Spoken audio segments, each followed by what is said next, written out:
A beautiful, clean river doesn't start here. It starts here. What we put down our storm drains goes straight from our streets into our local creek.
Okay, everyone, we're going to get started.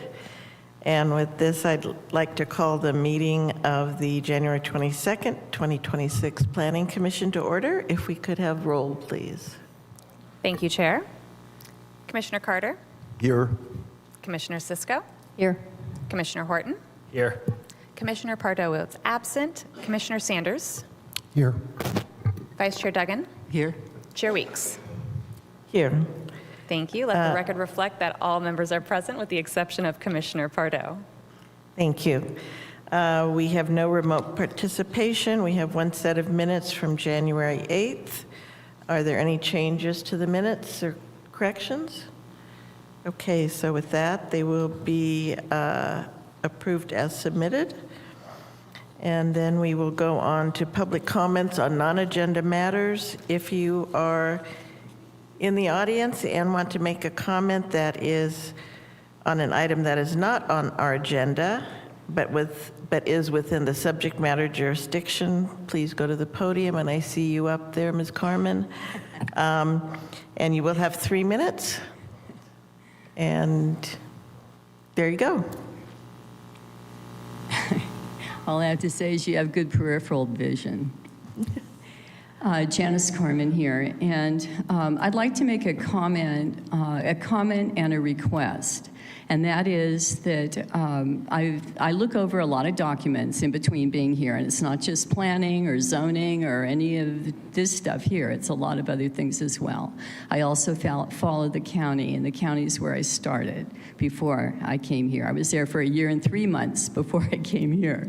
But anyway, that's because I ran for city council. And with that said, I think that I should mention that Terry Saunders was appointed by Diana, and Diana is from District 3, not District 4, and that we currently have no one representing us from our district, and that a lot of things get okayed, and it's not very happy road for the people that have to put up with what gets okayed.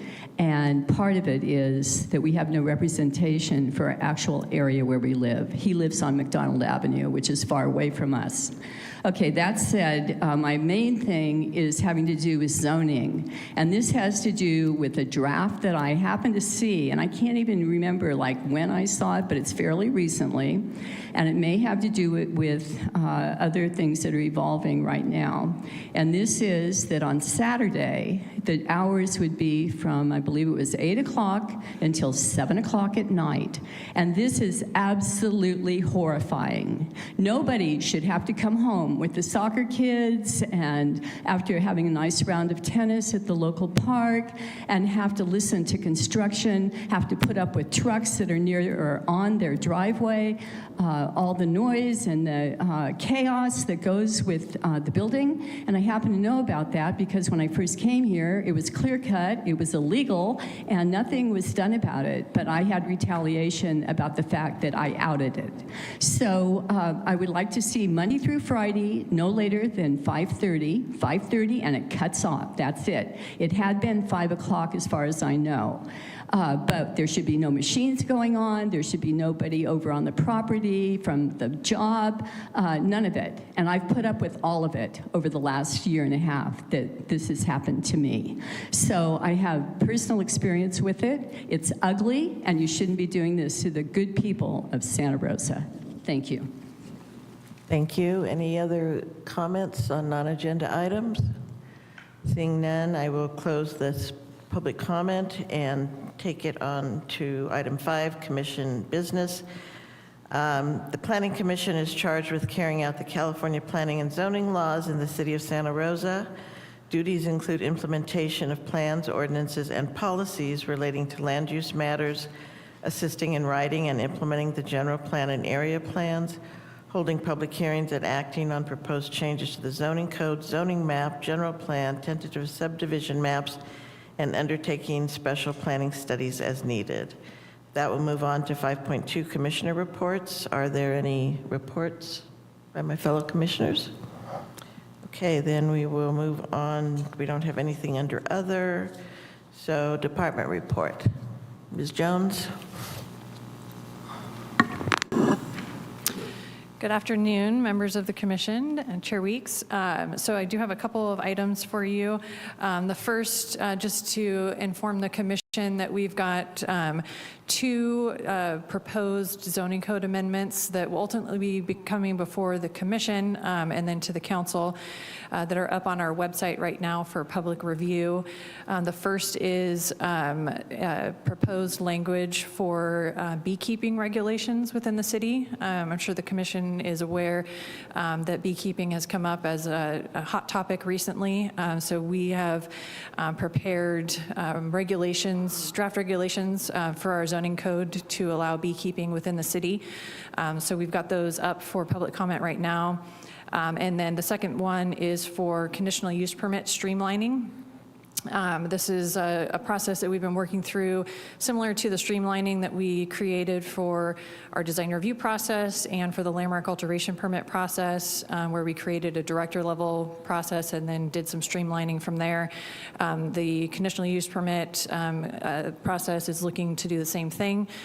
So we've got some draft proposed changes up on our website, and we're looking for public review on that prior to bringing it forward to the Planning Commission and the City Council. And then two other items I wanted to mention for your information. The first is our South Santa Rosa specific plan. The land use and circulation alternatives report will be released next week for public review, and we will be doing community workshops for that, likely sometime in February and March. Ultimately, it will come before the commission as a study session, so you'll get a chance to take a look at that and provide comments. And once we have a date for that, we can provide an update. And then the final one was the entertainment districts that the council is currently considering. We're doing a study session with the city council next week on that, if you're interested in tuning in for that. And if we do get direction from the council for that, it would be ultimately an amendment to our zoning code, which again would come before the commission. That's all. Thank you. Do you have an idea when the beekeeping regulation and the CUP streamlining would be coming to us? I mean, like this spring, summer? So it sounds like likely sometime in spring or early summer. And then for the conditional use permit will hopefully be this spring. Thank you. Okay, so if there's anybody in the chamber who would like to make a comment on those items that Ms. Jones just mentioned, please make your way to the podium. Seeing no one rise. And we'll go on to statements, or to 7, statement of abstentions or recusals. Are there any abstentions or recusals? Okay, no presentations, no consent items, no report items. The first and only scheduled item today is a public hearing, and it's Ms. Nicholson's. It is the first 2026 General Plan Amendment Package, PLN 25-0650.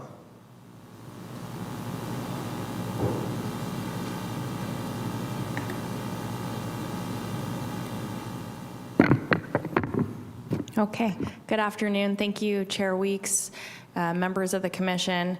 As the chair mentioned, the item before you is the first general plan amendment package of this calendar year. There are two types of general plan amendments proposed. One is a change to the land use diagram for 33 properties. 7 of these 33 properties are contained within the boundaries of the downtown station area specific plan. So there is a reference to an amendment being required for that specific plan as well. There is also a proposed addition of 2 new figures to the general plan circulation element, which reflects planned bicycle and pedestrian improvements as adopted in the city's active transportation plan. The project also includes zoning map amendments to 10 properties to be consistent with the proposed land use designations, and also an addendum to the general plan environmental impact report. This is the environmental document required under the California Environmental Quality Act for this project. So just briefly on the project history, as the commission is familiar, the council adopted the general plan this last June, and that was following a 5-year-long process to do a comprehensive update. Not long after the general plan was adopted, staff realized that there were 2 properties on Sebastopol Road that were supposed to be included in the targeted land use changes that were inadvertently left out. About a month later, the council adopted the city's active transportation plan, and staff began work on resolving zoning code and general plan inconsistencies as a part of the general plan implementation package. This was brought forward to the commission this last September. The commission did ultimately adopt the resolution recommending to the council approval of some rezonings to ensure consistency with the general plan land use, but heard many of the comments expressed from property owners, in particular one neighborhood near Memorial Hospital, and at that time asked that the council consider directing staff to resolve this issue by way of a general plan amendment. So that is part of what will be discussed this afternoon. There are a number of other properties that are included in this proposal, which really came out of the various conversations with property owners through that effort. So first, I'll just provide a brief overview of the proposed land use amendments. This is just a picture of the city's land use diagram, which sets allowed land uses for every property within the urban growth boundary. This first example here is just east of Memorial Hospital. The area has been developed as a single-family neighborhood since the 1940s. The proposed general plan amendment is to change the land use from office to low-density residential. This would be consistent with the existing development in the area and would not require any zoning changes as the zoning of single-family residential remains.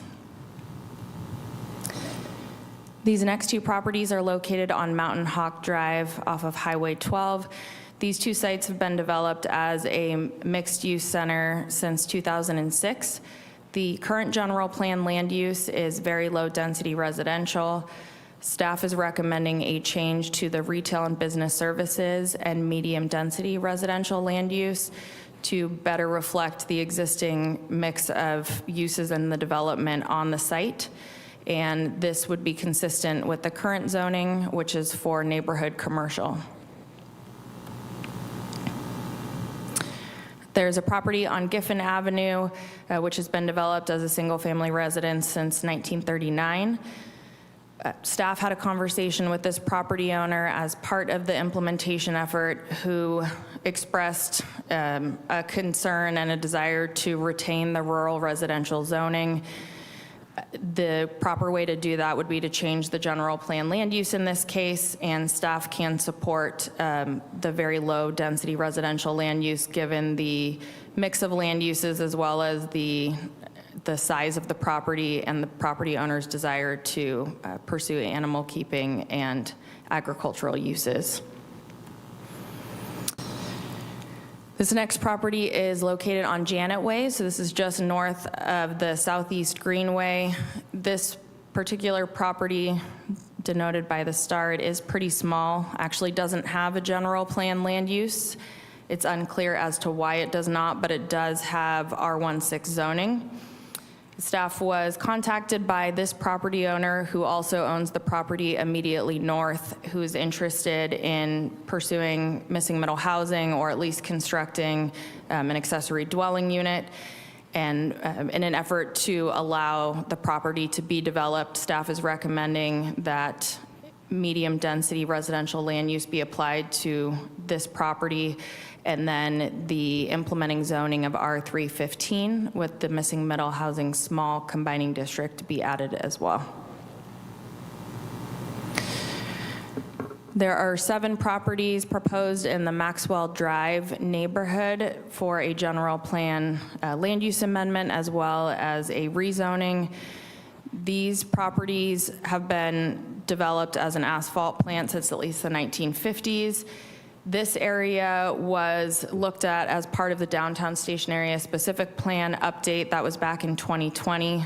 At that time, all of the parcels surrounding this island were given the Maker Mixed Use Land Use designation.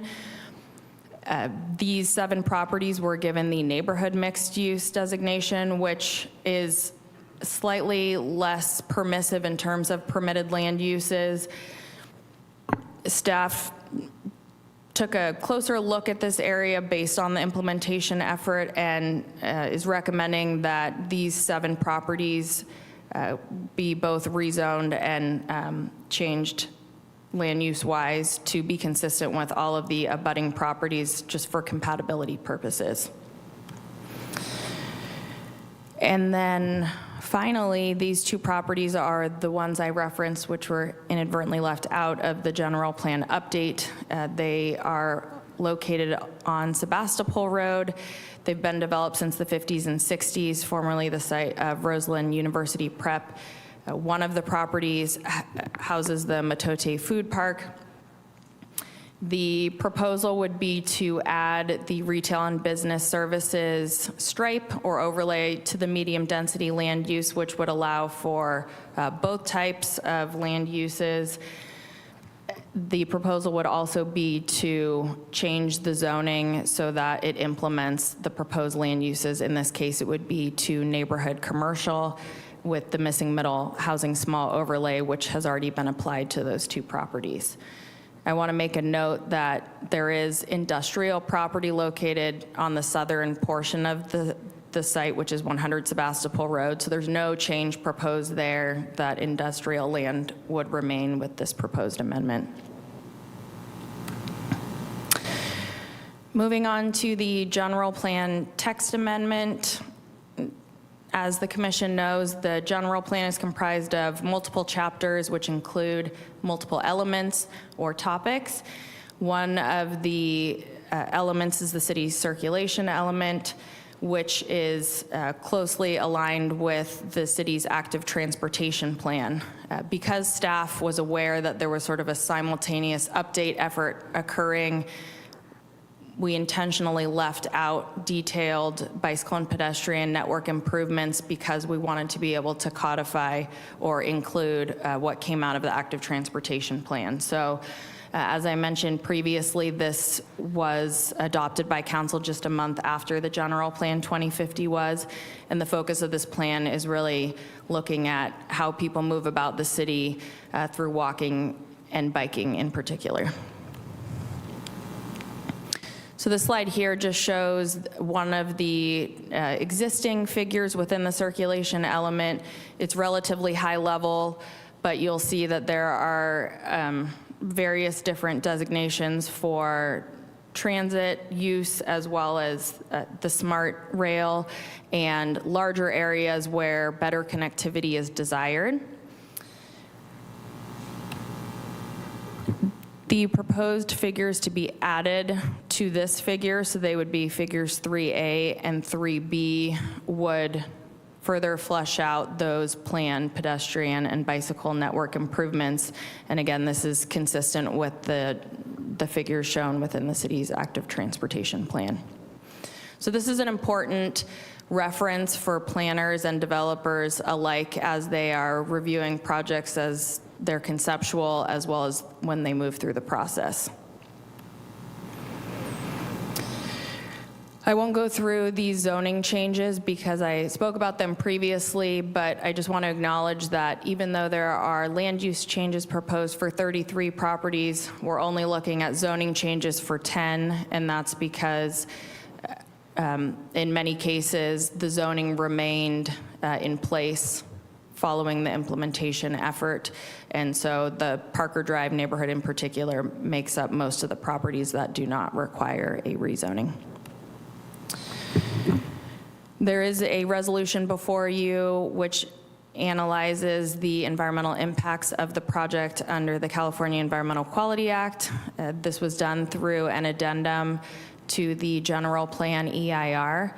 What this document looks at is what the general plan EIR concluded in terms of impacts of development related to land use and transportation in particular, and then analyzes if there are any more significant environmental impacts associated with the proposed land use or zoning changes.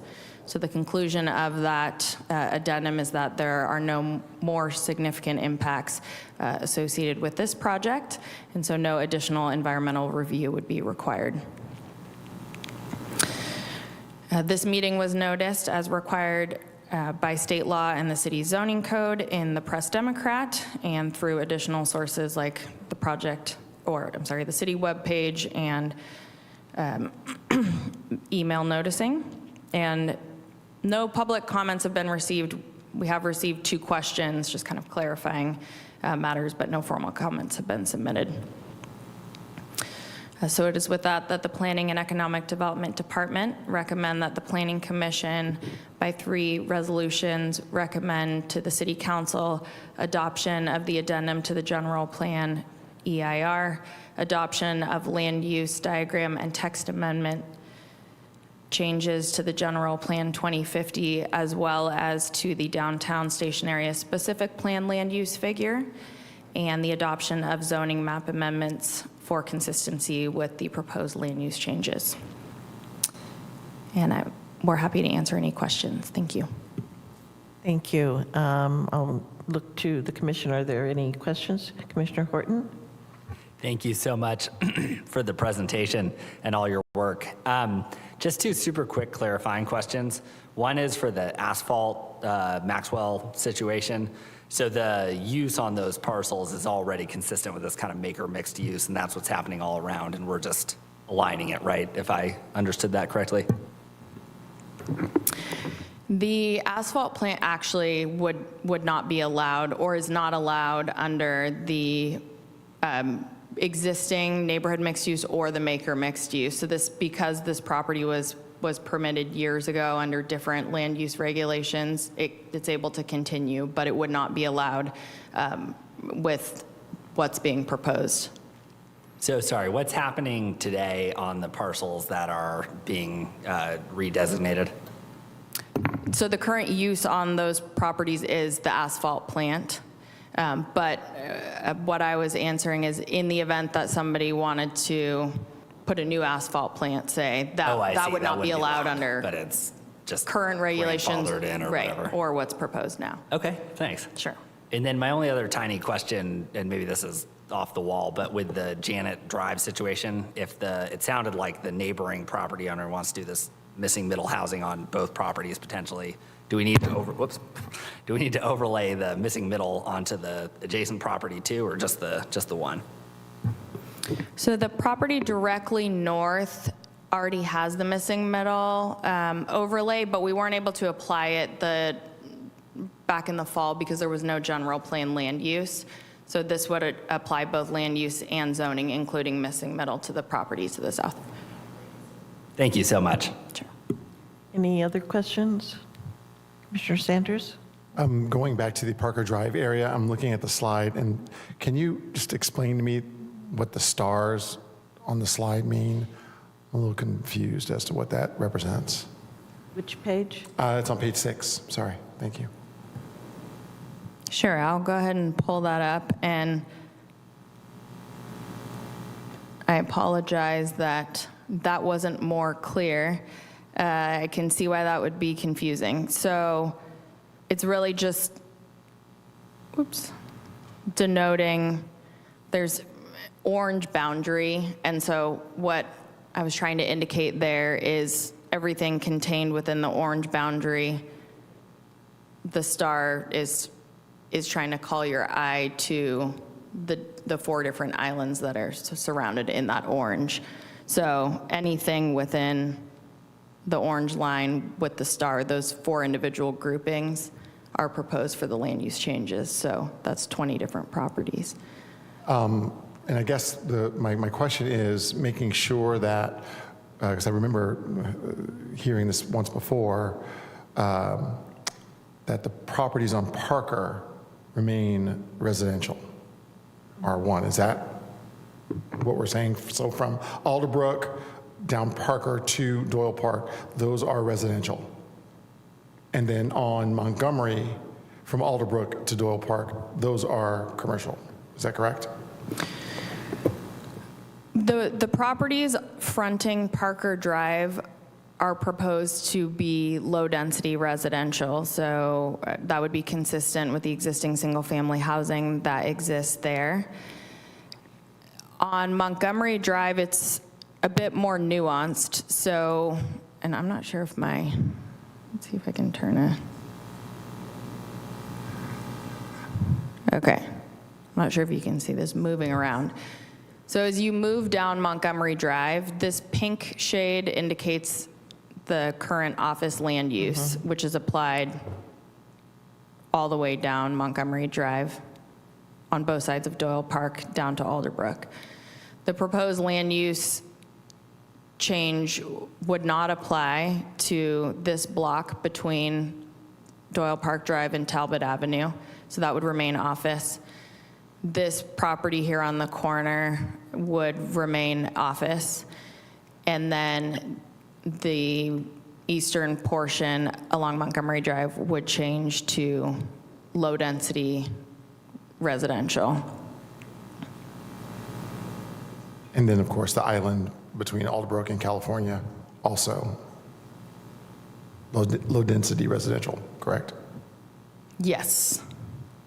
I'm sorry, this mouse is not tracking very quickly. So these 4 properties here, if you look at the star all the way to the right, there are 4 properties there that would change to low-density residential.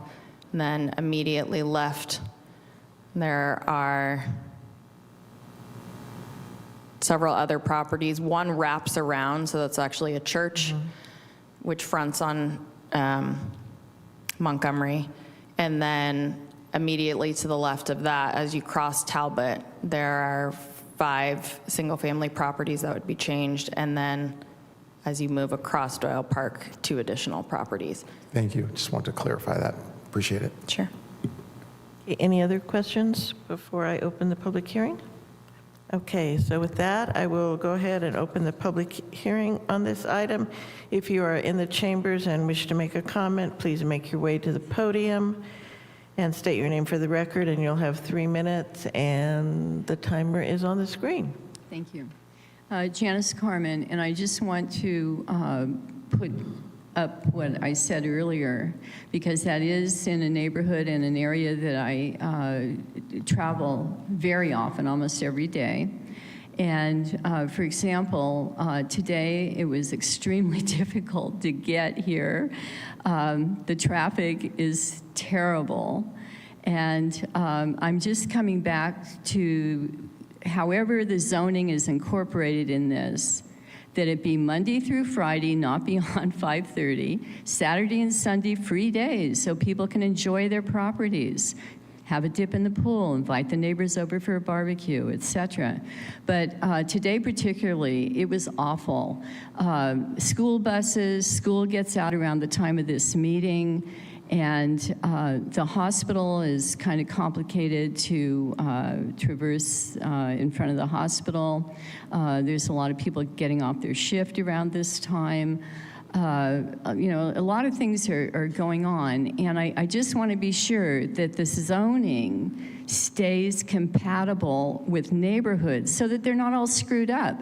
And I'm going to other meetings where they are really screwed up, and I just want to be sure and tell you, if you're not reading up on what's going on in Solano County with the 65,000 acres being purchased, and I was just reading earlier today, they want to keep building for 40 years.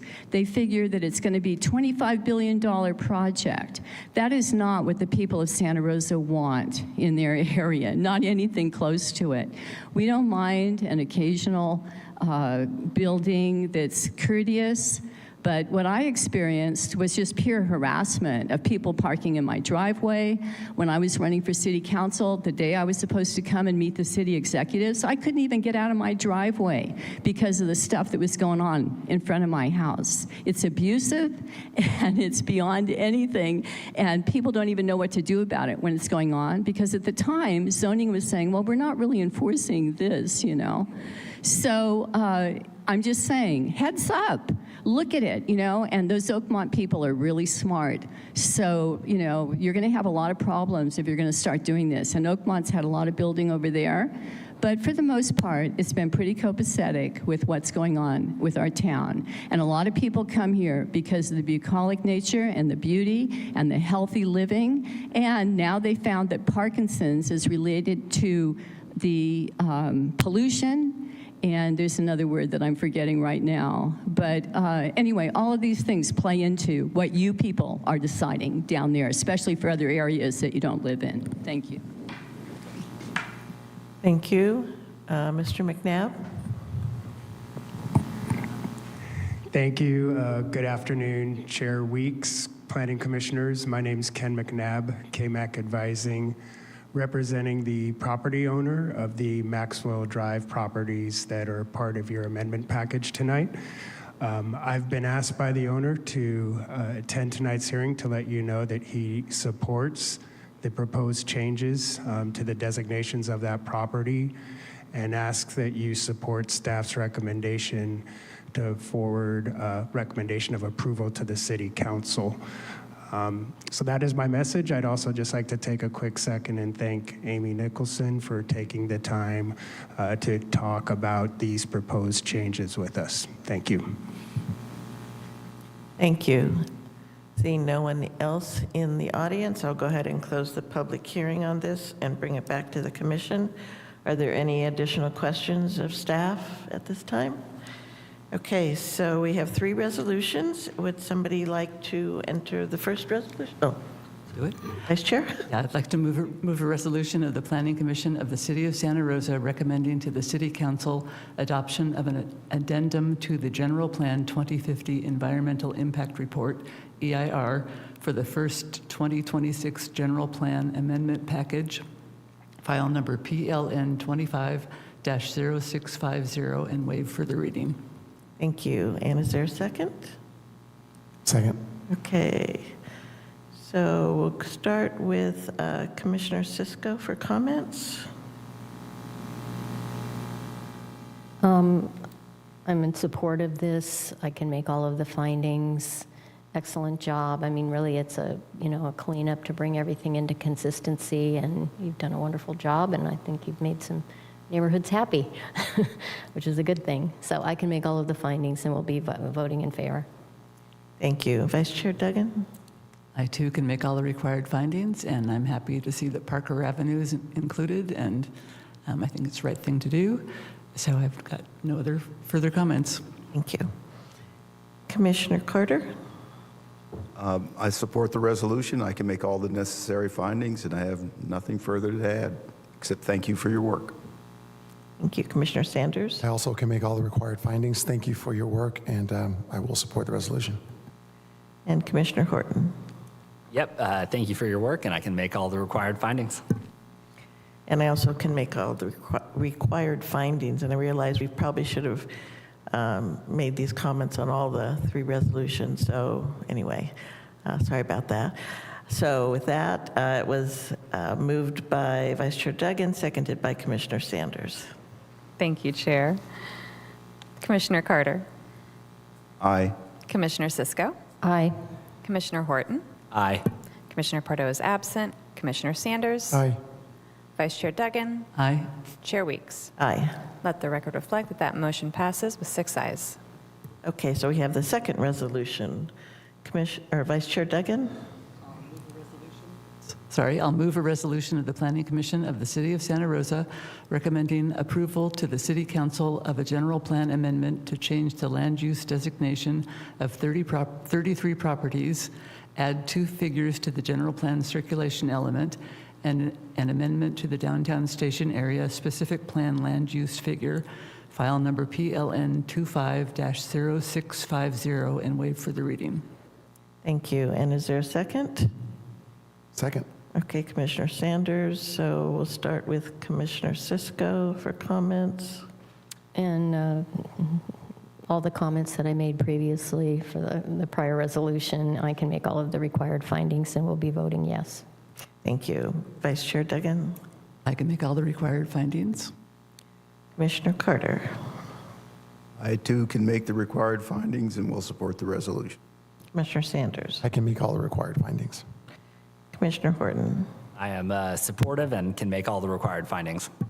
Thanks. And I also can make all the required findings. So once again, that was moved by Vice Chair Duggan, seconded by Commissioner Sanders. Okay, thank you so much. Commissioner Carter, Aye. Commissioner Cisco, Aye.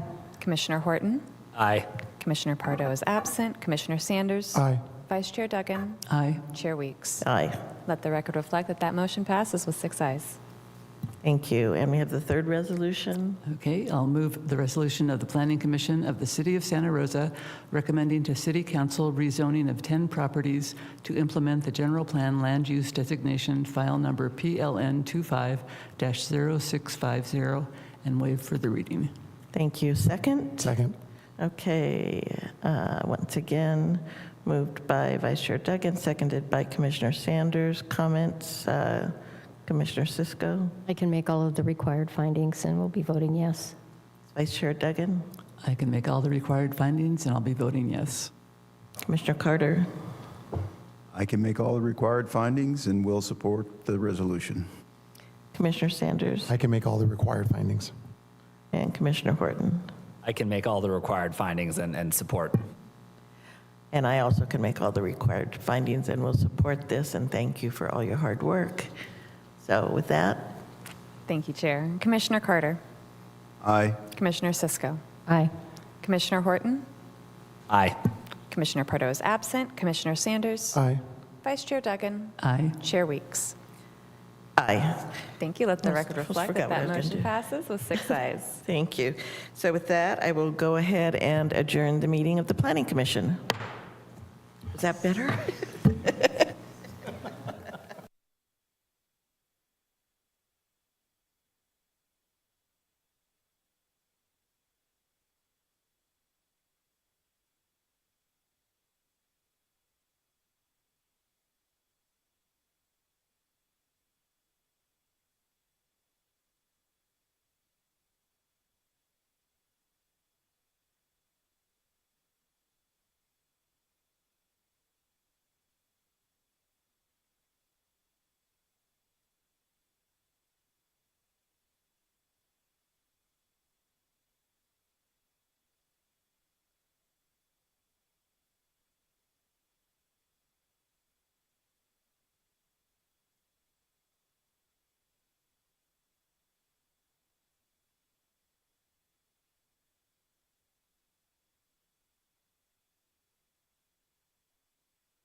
And virtually on YouTube and Comcast Channel 26. Our dedicated team of interpreters ensures that every word is accurately translated. With the help of our talented IT department, these translations are seamlessly integrated into our broadcasts, making it easy for our Spanish-speaking community to follow along.